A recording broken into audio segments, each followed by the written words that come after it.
श्रद्धा सिद्धूरकर है और मैं पुलगाँव डिस्ट्रिक्ट वर्धा से बिलोंग करती हूँ। मैंने जेईई और एमएसटी सीईटी की प्रिपरेशन ललित ट्यूटोरियल्स से की थी और हाल ही में मुझे सरदार वल्लभ भाई नेशनल इंस्टीट्यूट ऑफ टेक्नोलॉजी सूरत में एडमिशन मिला है और जेईई 2021 में मेरा एमएसटी सीईटी का स्कोर 98.94 परसेंटाइल और जेईई मेंस में मेरा बेस्ट परसेंटाइल 96.70 था। और इसके लिए मैं ललित ट्यूटोरियल्स के पूरे स्टाफ को, टीचिंग एंड नॉन टीचिंग सभी को दिल से शुक्रिया अदा करना चाहूँगी। ये जर्नी जो है ये सिर्फ पढ़ाई की जर्नी नहीं होती, इसमें बहुत सारे फैक्टर्स इंपॉर्टेंट होते हैं, जैसे आपका इन्वायरमेंट कैसा है, आपको कितना सपोर्ट है। यही रीज़न रहा कि मैंने मुझसे पास में नागपुर पड़ता था, फिर भी मैंने अकोला जाने का और ललित ट्यूटोरियल्स में एडमिशन लेने का डिसीज़न किया। अकोला का इन्वायरमेंट, ललित ट्यूटोरियल्स का डिसिप्लिन इन्वायरमेंट, यही एक रीज़न रहा जिसकी वजह से मैंने नागपुर छोड़ के अकोला में एडमिशन। इस एग्ज़ाम में फ़िज़िक्स, केमिस्ट्री, मैथ्स ये 3 सब्जेक्ट हमें परसीव करने होते हैं।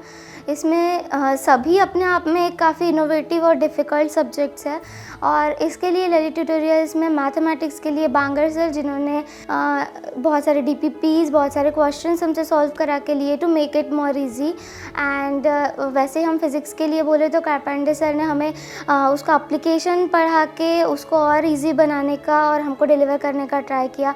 साथ ही केमिस्ट्री के लिए भी सारी फैकल्टीज़ बहुत अच्छी थी, जिन्होंने एकदम लास्ट तक, एडवांस के 2-4 दिनों पहले तक भी हमें गाइड किया कि हम अपना बेस्ट एग्जामिनेशन में जाके दे पाए। To tell you about the study techniques और स्टडी एक मेथोडोलॉजी जो मैंने फॉलो की, उसमें सबसे इम्पॉर्टेंट था कंसेप्ट्स को बहुत अच्छे से पढ़ना रैदर दैन बहुत सारे क्वेश्चन सॉल्व करना। आई फोकस्ड ऑन कि वो कंसेप्ट्स मुझे अच्छे से समझे या ना।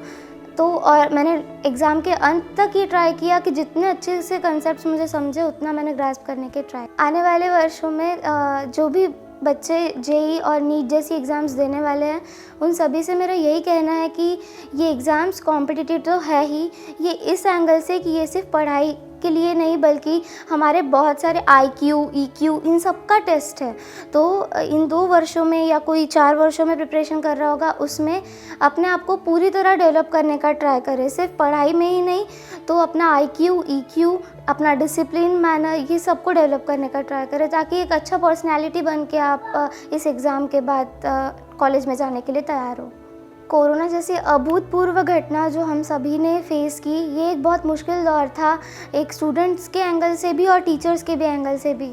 इस समय स्टूडेंट और टीचर का एक तालमेल बैठना बहुत ज़्यादा ज़रूरी था और इस समय हमारे सारे टीचर्स ने हमको बहुत अच्छे से समझ के लिया। ऑनलाइन टीचिंग थी, हमें बहुत डिफ़िकल्ट था वो सब लेना, लेकिन फिर भी उन्होंने अपना बेस्ट ट्राई किया कि कैसे वो हमारे साथ 1-to-1 इंटरेक्शंस बना सके और हमें पूरी तरीके से इस एग्ज़ाम्स के लिए प्रिपेयर कर सके। मेरा नाम नितिन सिद्धूरकर, मैं श्रद्धा सिद्धूरकर का फादर हूँ और हम लोग पुलगाँव में रहते हैं। मेरे बच्चे ने JEE का प्रिपरेशन ललित ट्यूटोरियल अकोला से किया हुआ है और उसे अभी NIT सूरत अलॉट हुआ है और EC ब्रांच है उसकी। तो इसके लिए मैं ललित ट्यूटोरियल का धन्यवाद करना चाहता हूँ कि उन्होंने बच्चे के लिए मेहनत किया और उसका फल हमें मिला। टाइम का सदुपयोग किया। जो लॉकडाउन था वो कई लोगों के लिए एक नुकसानदेह हो गया, लेकिन ये लॉकडाउन का पीरियड जो है वो मेरे बच्चे के लिए फ़ायदेमंद हो गया, क्योंकि इसमें ललित ट्यूटोरियल ने जो अपना टेक्निकल था वो बहुत जल्दी अपग्रेड किया और उसका बेनिफिट हमको मिला। और उसके बाद भी जब लॉकडाउन आधा खुला तब ललित ट्यूटोरियल ने काफ़ी अच्छा सपोर्ट किया और दोनों की मेहनत से ये अचीवमेंट हो पाया। देखिए, एक अच्छे ट्यूटोरियल को ढूंढना ये पेरेंट्स के लिए बहुत ही कठिन काम है, क्योंकि आज आए दिन बहुत सारी एडवर्टाइजमेंट आती रहती है। कोई कहता है नागपुर जाओ, कोई कहता है नांदेड़ जाओ, लातूर जाओ, अकोला जाओ, लेकिन एज अ पेरेंट्स जो है वो हमने भी लगभग सभी जगह पे सर्च किया, सभी पेरेंट्स करते हैं, और नागपुर और अकोला के बीच में कंपेयर किया तो उसमें देखा कि अकोला का जो माहौल है वो एक स्टडी इन्वायरमेंट है और बच्चे होने से एक सेफ़ इन्वायरमेंट है और हम लोग एक सामान्य परिवार से हैं तो फीस भी एक बहुत बड़ा मैटर करता है। तो अकोला की फ़ीस नागपुर से लगभग आधी है, ये मेरे लिए तो भी बहुत बड़ा कारण है। और वो जो एक प्रीमाइसेस था वो पूरा एक स्टडी प्रीमाइसेस मुझे लग रहा था। तो उस कारण से मैंने बच्चे को अकोला में, भले थोड़ा दूर था लेकिन फिर भी मैंने अकोला को प्रेफरेंस दिया। मेरा नाम ज्योत्सना सिदुरकर है और श्रद्धा सिदुरकर मेरी बेटी है। पढ़ाई के मामले में वो पहले से शुरू से ही हर इसमें उसको आगे रहने का वो हमेशा ड्रीम रहता था कि डांस में भी, और अगर कहीं भाषण देना है तो वही, और पढ़ाई में तो हमेशा आगे रहती थी। फर्स्ट नंबर उसने छोड़ा ही नहीं, और उसको मालूम था कि मेरी मम्मी को फर्स्ट नंबर ही चाहिए हमेशा, तो वो आगे ही रहती थी हमेशा। और अभी भी जब हम लॉकडाउन में थे तो वो हमेशा किताबों के जंगल में ही रहती थी, मतलब हमेशा उसके आजू बाजू किताबें रहती थी। शुरू से ही उसने, जैसे ही हम लोग वहाँ मतलब उसकी एडमिशन हुई तो कुछ ही दिनों में उसका नाम सर के ज़ुबान पे आ गया, मतलब श्रद्धा सिदुरकर ऐसा नाम सर के, मतलब ये उसका एफर्ट है कि वो हमेशा पहले थोड़ा सा पहली जो उसने एग्ज़ाम दी थी थोड़ा पीछे रह गई, फिर उसको लगा कि मैं काफ़ी पीछे आ गई। नेक्स्ट जो एग्ज़ाम हुई उसमें तो उसने फर्स्ट सेकंड थर्ड रैंक में चालू कर दिया, और तब से फिर कुछ दिनों बाद सर के मुंह पे श्रद्धा सिदुरकर का नाम आ गया। और ये जो क्लासेस चलते थे सर, वो भी वो भी बच्ची जेई की बच्ची करके, मतलब उसको उसकी आवाज़ से उसको पहचानते थे।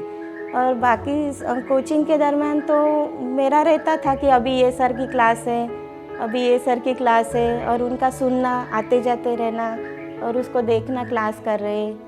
ऑफलाइन में कैसा हमारा सर से इंटरेक्शन नहीं होता था, लेकिन ऑनलाइन में क्या हुआ, एक्चुअल में हम सर लोगों को पहचानने लग गए। हम भी ऑनलाइन में देखते थे एक्चुअल में ये सर पढ़ा रहे हैं, इनका टोनिंग क्या है, स्क्रीन ना देखें तो भी आवाज़ हमें सुनाई आती थी, तो बहुत कुछ पता लग जाता है कि टीचर कैसा पढ़ा है। ऑनलाइन में काफ़ी समय दिया, मेरा ख्याल है कि आपने 5 से 6 घंटे पर डे ऑफलाइन के समय, ऑनलाइन के समय में आपने दिया, और बहुत जल्दी पिकअप किया कि सबका भी देख रहे थे कि कौन अपग्रेडेशन कर रहा है। तो मुझे ऐसा लगा कि बड़ा ब्रांड जल्दी अपग्रेड कर रहा होगा, लेकिन ललित ट्यूटोरियल ने जल्दी अपग्रेड किया। उनका ऑनलाइन बहुत जल्दी शुरू हुआ, ज़्यादा समय शुरू हुआ, और टेस्ट भी बहुत अच्छा था। उन्होंने ऐप भी बहुत जल्दी डेवलप किया, और सारी बातें बहुत अच्छी तरीके से हुई और रेगुलर भी हुई। जब हम कैरियर सिलेक्शन की बात आती है तो मेडिकल और इंजीनियरिंग में बच्चा बहुत ज़्यादा कंफ्यूज होता है। उसके बारे में मेरा ये कहना है कि मेडिकल फील्ड तो अच्छी है, कोई बात नहीं है अगर बच्चा उसके लिए कंफर्टेबल है तो, लेकिन इंजीनियरिंग फील्ड भी बहुत ज़्यादा इम्पॉर्टेंट है, क्योंकि इसमें 2-3 बातें इंजीनियरिंग के फेवर में जाती है। एक तो ये कम समय का कोर्स है, मतलब आप 4 साल में प्रोफेशनल हो जाते हैं। इसके बाद में अच्छे कॉलेजेस से प्लेसमेंट का भी सिनेरियो भी बहुत अच्छा है। अगर आप एक अच्छे कॉलेज में आते हैं तो आपको निश्चित ही 80 to 90% प्लेसमेंट है। और अगर हम वैसे भी देखें तो इंजीनियर अगर किसी भी फील्ड में फेल्यूर नहीं होता, क्योंकि उसको टेक्नोलॉजी आ जाती है, टेक्निक्स आ जाती है, और उस टेक्निक्स के ऊपर अगर उसके बाद में अगर वो खेती भी करता है तो उसमें भी वो टॉप करता है, क्योंकि वो साइंस का या टेक्निक का या लॉजिक का जो उसका एस्पेक्ट होता है वो क्लियर हो जाता है इंजीनियरिंग के अंदर में। तो आप इंजीनियरिंग को सिर्फ इंजीनियर या प्राइवेट कंपनी में इंजीनियर ऐसा ही आप ना कंसिडर करें। अगर वो बिज़नेस भी करता है तो भी एक टॉप लेवल का बिज़नेस करता है। तो इस एंगल से अगर हम देखेंगे तो इंजीनियरिंग का बहुत ज़्यादा स्कोप है, और हमारे इंजीनियर अभी सारी दुनिया में अपना नाम कर रहे हैं। बस हमें फील्ड वो चूज़ करना है जो हमारे इंटरेस्ट की हो। सिर्फ इंजीनियरिंग में ब्रांच चूज़ करते समय गलती ना करें, जो आप नेचुरली जिस फील्ड के लिए बने हुए हैं वो फील्ड आप चूज़ करें। और इंजीनियरिंग में जितनी लाइंस हैं आप अपने हिसाब से लाइंस ले सकते हैं, क्योंकि मेरा जहाँ तक कहना है कि 20 से 25 इंजीनियरिंग के आज ब्रांचेस हैं। अगर हम ऑल ब्रांचेस ले लें तो आप अपने इंटरेस्ट से पढ़ सकते हैं, जबकि मेडिकल में आपके पास में ज़्यादा चॉइस नहीं है।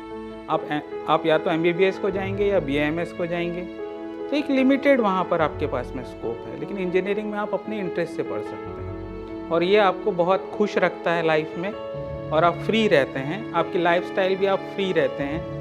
10th के बाद हमारे लाइफ में एक बहुत ही इम्पॉर्टेंट सा मोड आता है, जहाँ हमें 2 फील्ड्स या फिर बहुत सारी फील्ड्स के बीच में डिसाइड करना होता है। हमारे सोसाइटी में जनरली इंजीनियरिंग या फिर डॉक्टर, इन दोनों में चूज़ करना एक बहुत इम्पॉर्टेंट और बहुत ही डिफ़िकल्ट टास्क हो जाता है। उस समय मेरी आप सभी से गुजारिश होगी कि आप अपने हिसाब से जो आपको सबसे अच्छा लगे वो आप चूज़ कीजिए, ना कि समाज के बहाव में या किसी और के कहने के बहाव में जाइए। इंजीनियरिंग में भी उतना ही स्कोप है जितना आप मेडिकल में देखते हैं। और इसीलिए मैं बोलना चाहूँगी जो आपको अच्छा लगता है, जो आप सच में परसीव करना चाहते हैं वो करें।